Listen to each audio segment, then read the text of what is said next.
Fall is in the air and I am freaking excited. I love this time of year when the leaves turn color. We got those beautiful orange, red, yellow leaves, and it really just brings out mountain scenes. It brings out lakes, rivers. It's really just one of the best times of the year to take photos. And I'm sure some of you guys are out there shooting fall photos and coming home with lots of photos on the hard drive, sorting through them, trying to edit photos and figure out what your best shots are. And so my video this week is going to be really designated to help you edit those fall photos with some of my favorite tips and tricks that I love using to accentuate those photos and really just make them look amazing. So I'm going to be talking about a few different tips and tricks this week. They are going to be in Lightroom, so you don't need to have any kind of Photoshop experience or anything like that. They're just going to be some super simple little tips in Lightroom that I like to use to really enhance my fall photos. Now, these tips will work for other things as well, but they are specifically targeted towards fall photos in terms of changing colors, popping the yellows on the leaves, and whatever you would need to do. So let's go ahead and get started with that. So there's just a couple like little tips and tricks that are really going to help you create compelling fall images. And so on this photo, you can see I've already done my basic sliders here. I've done like contrast, highlights, shadows, whites, blacks, a little bit of texture and clarity, and then just enabled the profile corrections down here. So I assume that you guys mostly all know how to kind of play with those little sliders, so I'm not going to go over that. That's just basic, removing highlights and adding a little bit of everything else. But I've kind of got three little tips and tricks here that I really love using for fall images that are going to help you greatly. And so the first one of those is actually to scroll down here in Lightroom or in Photoshop in Camera Raw filter. You can do this as well, but to this calibration tab. And this calibration tab allows you to change the calibration of the red primary, green primary, or blue primary. What you're going to do is go to the blue primary and slide the saturation all the way up. And you can see that that's increased the saturation of the oranges, yellows, reds, greens, all the colors like that. So this confuses a lot of people because this isn't just increasing things that are blue, like this HSL slider up here, if you have used that before. What this is doing is essentially adding more blues to each color. So each pixel on the screen, this orange pixel here, this green pixel, whatever it may be, if you zoom in and we really looked at the pixel level, you would see each pixel represents a color, and that color is made up of red, green, and blue down here, and they each have a number value between 0 and 255. With the higher the number value, the more saturated it is of that color. And so a combination of red, green, and blue create any color on the spectrum here. So by increasing the blue primary saturation to 100, we've actually added more blue into each color. So we're saturating each color, but we're adding more blue. So we're slightly changing the color a little bit. And now there's really no rhyme or reason why this works great like it does, but for landscape photography, this works great. I use this all the time in my landscape photos, pretty much anything except for night photos. I'm sliding this blue primary, but it especially looks good in the fall when it can really pop these fall colors. And so the next thing that you need to do is go up to this HSL slider here. This is my second tip.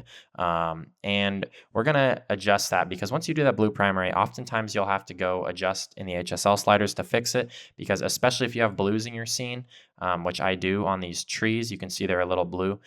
Sliding that blue primary is really going to bring the blues up. So we want to balance that out. And now how you use the HSL slider here, the hue is going to allow you to change the color.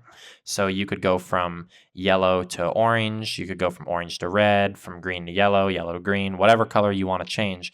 You can slightly fudge the color a little bit just to kind of get the colors exactly how you want it.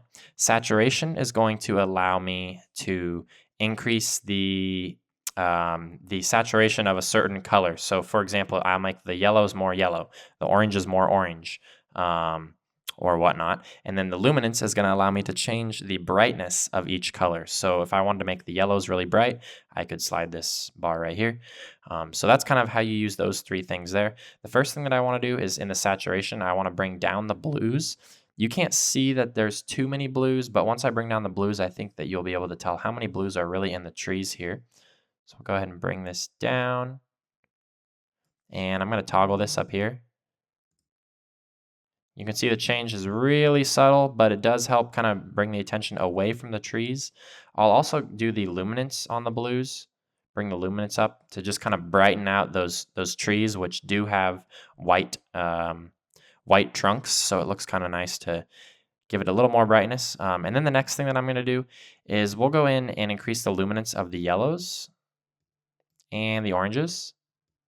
You can see that helps our image pop quite a bit. And now, once you increase the luminance, it almost appears as if the saturation has gone down. So we're going to increase the saturation just a touch, not too far, just a little bit will do.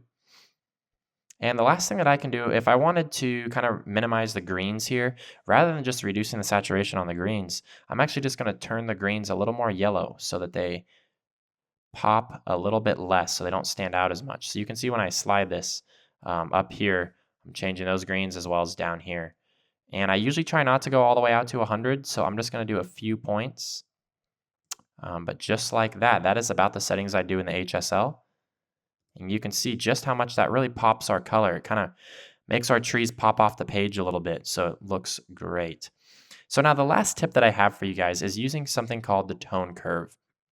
And the tone curve is going to allow you to specifically target certain ranges of pixels. So for example, target the highlights, which is the brightest parts of the image. Target the lights, which is going to be like the top half of the image.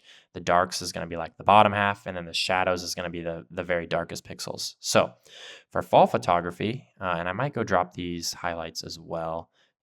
You always feel free to go back into the basic tab once you're looking at your photo. After you adjust the colors, oftentimes you'll find you might want to adjust the highlights or whatever you need to do, so you can always go back. But anyways, back to the tone curve here. So I'm going to adjust the highlights on the tone curve, which is a little bit different than the highlights up here. The highlights on the tone curve is going to give us more of a kind of finer detail selection. It's just going to select the really brighter highlights, whereas up here the highlights kind of will target most of the brights in the image. So let's go ahead and bring this up, and about right there. I might actually drop the lights just a touch, maybe drop the darks, drop the shadows. And now I mostly want you to see what pop in the highlights does. I don't always mess with the lights, darks, and shadows, but I will a lot of times pop the highlights. And I'll toggle this. And you can see these oranges, these yellow oranges kind of come to life when you use that tone curve there. So that's just a really great way to kind of pop your image right at the very end, give it just a touch more contrast and kind of make it sing is the way I like to put it. But yeah, those are my 3 tips there. And again, that was calibration, blue primary to 100 was my first tip. My second tip was to go in and hit the HSL color sliders and play with the colors, kind of make them more similar, make them more saturated and whatnot. And then my last tip was the tone curve. So those 3 things I think will really help you create some awesome images this fall. Thank you guys so much for checking out this week's video. I really hope that it was helpful for you guys to edit those fall images. It's one of the most wonderful times of the year, and I hope that you guys really learned a lot from this video and you're producing some great images. That is all I got for you guys this week, so we'll see you next time. Thank you.